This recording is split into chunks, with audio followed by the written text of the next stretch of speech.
Lord Krishnanaman to all of you, my all sweet dear students of 8th class. प्यारे विद्यार्थियों, आज हम बात करेंगे लेयर ऑफ द अर्थ के बारे में। ठीक है, तो लेयर ऑफ द अर्थ हम प्रीवियस क्लास में पढ़ चुके हैं।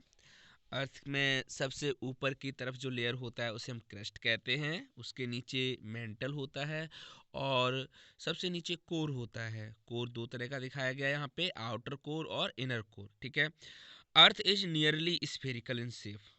अर्थ जो है कैसे आकृति की है? गोलीय आकृति की है। ठीक है, स्फेरिकल आकृति की है। The surface of the earth is not smooth, यानी कि अर्थ का जो सरफेस है वो स्मूथ नहीं है, चिकना नहीं है ना, क्योंकि यहाँ पे कहीं समुद्र हैं, कहीं पे पठार हैं, कहीं पहाड़ हैं, है ना।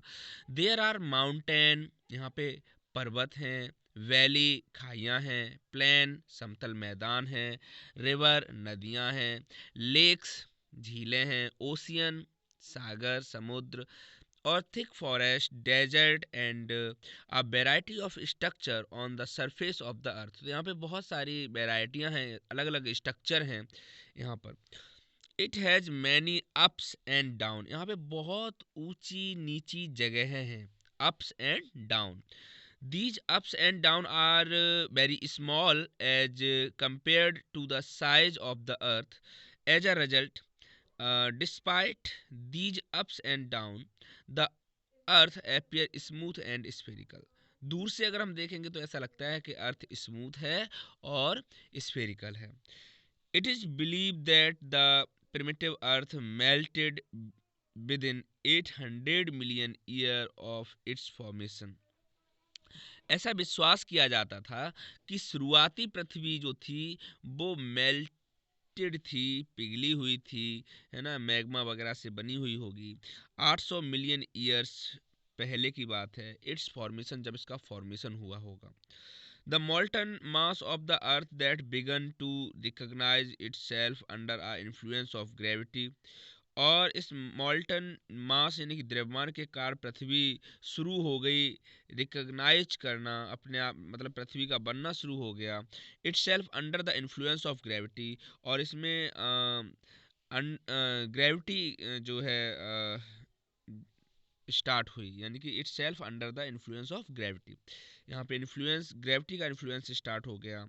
और आपको पता है, मैंने आपको पहले ही बताया है कि कोई भी दो कण आपस में एक दूसरे को अट्रैक्ट करते हैं। ठीक है, the heavier material sank deeper to the form the core, यानी कि जो भारी पार्टिकल थे वो सेंटर की तरफ यानी कि डीप में चले गए। The lighter material floated upward, और जो लाइटर मटेरियल थे वो ऊपर की तरफ फ्लोट करने लगे।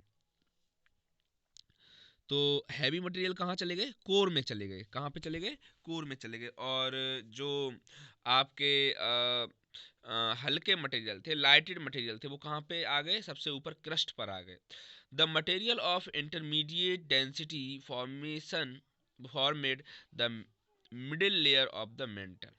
तो यहाँ पर जो इंटरमीडिएट डेंसिटी वाले मटेरियल हैं, डेंसिटी मीन्स होता है घनत्व, जिसके एटम ज़्यादा ज़्यादा मतलब पास हों, तो उसे क्या कहते हैं? डेंसिटी।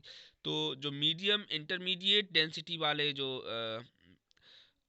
मटेरियल थे वो कहीं ना कहीं कहाँ पे आ गए? वो आ गए मेंटल पे। ठीक है, तो सबसे ऊपर है क्रस्ट, बीच में है मेंटल और सबसे नीचे है कोर। कोर में कौन से थे? भारी पार्टिकल। ठीक है, earthquake occur due to disturbance deep down inside the earth. Earthquake यहाँ पर कैसा देखने को मिलेगा? Earthquake occur due to disturbance deep down inside the earth. Earthquake प्राप्त हमें देखने को मिलेगा, प्राप्त होगा, जो डिस्टरबेंस करेगा डीप डाउन यानी बहुत गहराई पर, इनसाइड द क्रस्ट, क्रस्ट की गहराई पर ये जो है आपको देखने को मिलेगा। ठीक है स्टूडेंट, प्यारे विद्यार्थी, some important term related to the earthquake. क्या क्या अर्थक्वेक के लिए रिलेटेड टर्म है?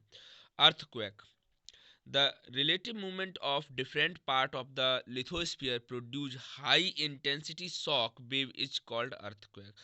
यानी कि जो रिलेटिव मूवमेंट है अलग अलग पार्ट का, लिथोस्फीयर यानी कि जो आपका लिथोस्फीयर भाग है जिसमें आपका क्रस्ट आता है उसका प्रोड्यूसिंग हाई इंटेंसिटी, बहुत ज़्यादा यहाँ पे इंटेंसिटी होती है। Shock wave is called earthquake. तो यहाँ पे कुछ शॉक वेव प्रोड्यूस होती हैं। शॉक वेव क्यों क्यों प्रोड्यूस होती हैं? क्योंकि कहीं ना कहीं यहाँ पे प्लेट्स होती हैं। हमने आपको पहले ही बताया था, क्लास में भी बताया था प्यारे विद्यार्थियों, कि हम जहाँ बैठे हैं ये गोंडवाना लैंड का भाग है, और कहीं ना कहीं ये पहले कहाँ पे था?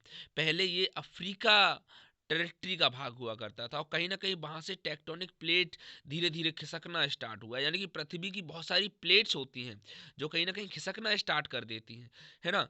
एनी सडन मूवमेंट, यहाँ पर अचानक से मूवमेंट स्टार्ट हो जाता है, इंक्लूडिंग वाइब्रेशन, जिसमें वाइब्रेशन होता है, of a part of the earth crust. और यहाँ ये किसका भाग होता है? अर्थ क्रस्ट का भाग होता है। Caused by an abrupt release of strains accumulated. तो यहाँ पे ये अब्रप्ट करता है, स्ट्रेंस को रिलीज करता है, एक्यूमुलेट करता है in it over a long period of time. और लंबे समय तक ये क्या करता है? एक्यूमुलेट करता है, और इसे हम कहते हैं अर्थक्वेक। तो अर्थक्वेक क्या है? अर्थक्वेक में क्या होता है? एनी सडन मूवमेंट होता है। क्या होता है? एनी सडन मूवमेंट होता है of a part of earth crust. ये जो मूवमेंट होगा ये अर्थ के क्रस्ट पर होगा। कॉस बाई एन अब्रप्ट, ये अब्रप्ट करेगा, है ना, क्षति यहाँ पे प्रदान करने की कोशिश करेगा। रिलीज ऑफ स्ट्रेन, यहाँ पे स्ट्रेंस को रिलीज करेगा। एक्यूमुलेट, और ये सब एक्यूमुलेट हो जाएगा in it over a long period of time, और ये लॉन्ग पीरियड ऑफ टाइम जो है एक्यूमुलेट करेगा, तो इसे हम कहेंगे अर्थक्वेक। ठीक है। अब इसमें होता है सिस्मिक फोकस। यहाँ पे देखो ये डायग्राम दिया गया, यानी कि जैसे मान लिया जहाँ से अर्थक्वेक जो है रिलीज हो रहा है उसके जस्ट ऊपर की तरफ एपी सेंटर होता है। क्या होता है? एपी सेंटर, जस्ट ऊपर की तरफ। ठीक है। और जो वेव्स जा रही हैं, तो वेव्स जहाँ से ओरिजिनेट हो रही हैं उसे क्या कहते हैं? फोकस कहते हैं। ठीक है। इसमें कुछ वेव्स आपको दिखाई दे रही हैं जिसे हम सिस्मिक वेव कहते हैं। तो इनकी हमें डेफिनेशन समझनी है। ठीक है स्टूडेंट्स, ओके। तो सिस्मिक फोकस क्या होता है? The point where the shock wave of an earthquake originate, ऐसा पॉइंट जहां से शॉक वेव या फिर अर्थक्वेक ऑरिजिनेट होता है, शुरू होता है, स्टार्ट होता है। ड्यू टू सडन मूवमेंट, यहाँ पे सडन मूवमेंट होता है। Slip of rock is term seismic focus. और यहाँ पर रॉक्स क्या करती हैं? स्लिप करती हैं, खिसकती हैं, है ना, ड्रिफ्ट करती हैं। इस तरह से बहुत सारे वर्ड आप यूज कर सकते हैं। The seismic focus is also called seismic origin. Seismic focus जो है, सिस्मिक ओरिजिन भी इसे कहते हैं, हाइपोसेंटर भी किसे कहते हैं। तो सिस्मिक फोकस के क्या क्या नाम हो गए? सिस्मिक ओरिजिन कह सकते हैं, हाइपोसेंटर कह सकते हैं। The seismic focus lie with in the crust of the earth of a deep depth of about 60 kilometre. तो सिस्मिक फोकस जो कि क्रस्ट के अंदर, पृथ्वी के अंदर 60 किलोमीटर के अंदर गहराई पर होता है। कहाँ पे कितनी किलोमीटर गहराई पे देखने को मिलेगा? 60 किलोमीटर की गहराई पर देखने को मिलेगा।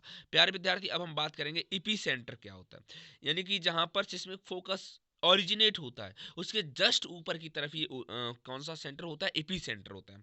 The point on the surface of the earth vertically above the seismic focus is called AP centre. यानी कि जो अर्थ का सरफेस है, तो वर्टिकली उसके जस्ट ऊपर की तरफ 90 डिग्री ऊपर की तरफ seismic focus is called EP centre. तो सिस्मिक फोकस को हम इपी सेंटर कहते हैं। अब हम बात करेंगे फोकल डेप्थ की। तो यहाँ पे फोकल डेप्थ कितनी है? ठीक है, गहराई कितनी होनी चाहिए? The focal depth on earthquake is the depth of the seismic focus below the earth surface. ये पृथ्वी की सरफेस के अंदर होगा सिस्मिक फोकस, ठीक है, गहराई में होगा।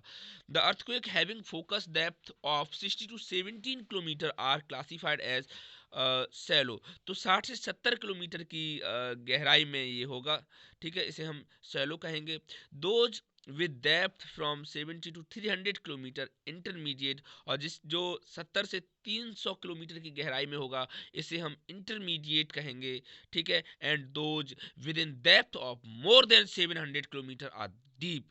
जो 700 किलोमीटर से भी ज़्यादा होगा उसे हम डीप फोकल डेप्थ कहेंगे। तो फोकल डेप्थ को हमने 3 भागों में देखने की कोशिश करेंगे यहाँ पे। 60 से 70 किलोमीटर सॉलो, 70 से 300 किलोमीटर इंटरमीडिएट, और 700 किलोमीटर से ज़्यादा गहरा है तो डीप कहेंगे इसे। ठीक है। प्यारे विद्यार्थियों, earthquake, when the break line, the fault between two block of rock suddenly move, तो यहाँ पे जो rocks हैं वो suddenly move कर जाती हैं, the movement causes vibration, और जब ये move करती हैं तो यहाँ पे vibration होता है, बहुत तेजी से vibration होता है, जिससे originate होती है seismic wave to race rapidly outward, ये बाहर की तरफ जो है रेस करते हैं रैपिडली, तेजी के साथ, in all direction from the focus, ये फोकस के ऑल डायरेक्शन में तेजी से वेव्स जो हैं मूवमेंट करती हैं। The point eight ground level directly above the focus is called epicentre, तो इसे हम क्या कहते हैं, एपीसेंटर कहते हैं। प्यारे विद्यार्थियों, आप इन सभी पॉइंट्स को लर्न कर लीजिएगा। ठीक है स्टूडेंट, थैंक यू।